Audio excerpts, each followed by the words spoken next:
Good afternoon. My name is Stuart Fennick and welcome to my humble office here at Logan Village. I'm here for the subject Mathematics Education Curriculum Studies 2, CRP 424. My student number is 9104631 and here we go. So, I'm going to be going through a integration question that we are considering for use on an exam. It is tentatively Year 12 Mathematics B. The question is, as I have in front of me here, a gardener wishes to create a new garden in his backyard. The garden is enclosed by the area between the two functions below. He wants to mulch the garden to a depth of 15 centimetres and has pre-ordered 3 metres cubed of mulch. Evaluate if he has ordered enough mulch to cover the garden. And we've got two formulae here, y equals x plus 1 multiplied by x minus 1 multiplied by x minus 2, and y equals 2 plus 5x subtract x squared. Now, if we think about the process students have to follow to solve this, firstly they have to find the area between those two curves, then they have to find out what sort of volume would be necessary to cover that with 15 centimetres of mulch. And thirdly, to make a call whether he's ordered enough mulch with this 3 metres cubed. So to jump straight into that, first thing we do here is graph it. This isn't absolutely necessary to graph it, but it sure helps with interpretation. So here we see the y equals 2 plus 5x subtract x squared here as a blue curve, and we see the red curve as the x plus 1, x take 1, x take 2 curve, so the red one here. Now when we look at it visually, we see there are actually two gardens, not a single garden. And we see a little area here.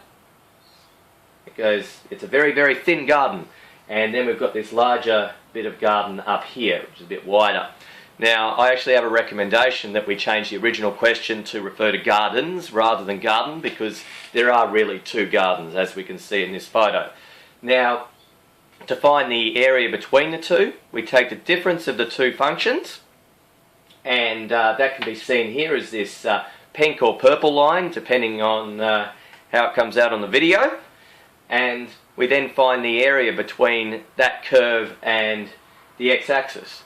Importantly, where that line crosses the x-axis is where the original lines intersect. So we can show the area highlighted here.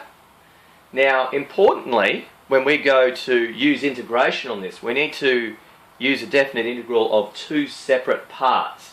If we do the definite integral of the whole lot, all it's going to give us is the area of this big bit subtract the area of the smaller bit, which is going to be entirely misleading and incorrect when presented. So the definite integral has to be calculated separately for this area between 0 and 3 over here, and this area between -2 and 0. And of course, when we took the difference of the two functions, I happened to do the, what have I done, the blue curve, subtract the red curve. If I did the red curve, subtract the blue curve, I get the same areas, except the whole function's flipped. So the big area and the small area have moved, but it's still the same area in total. So no matter which path the students choose, they should get the same answer. Now, in terms of then finding out that surface area before you integrate, you may want to find that combined function that I talked about. It was easy to graph, but we may want the actual function itself. So all this involves is expanding out x plus 1, x take 1, x subtract 2, and taking it away from 2 plus 5x take x squared, and you get the combined formula of -x squared plus 6x. So from there, we integrate the two separate areas as previously promised, and it does look rather messy. I can understand if we want students to do this messy working, we're going to have to make them, because even innocent looking scientific calculators like this can work out definite integral questions like this. So, but anyway, the point is, once they've calculated it all out, they get to 21.083 recurring metres squared. So they've got the surface area of those two gardens combined. From there, they need to work out what that means in terms of volume, so they multiply it by the height. Notice that the height was given as 15 centimetres. Students, of course, will have to remember their earlier mathematics teaching on metric units and converting between metric units and converting between surface area and volume for right solids. So Here we go volume, area by height, and we get a volume of 3.1625 metres cubed.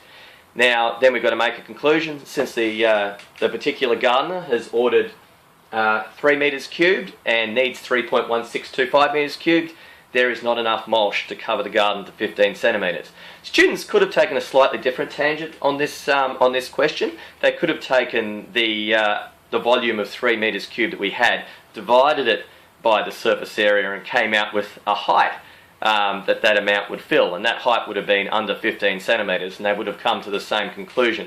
So that's another valid way of doing it, though probably less likely that students will do.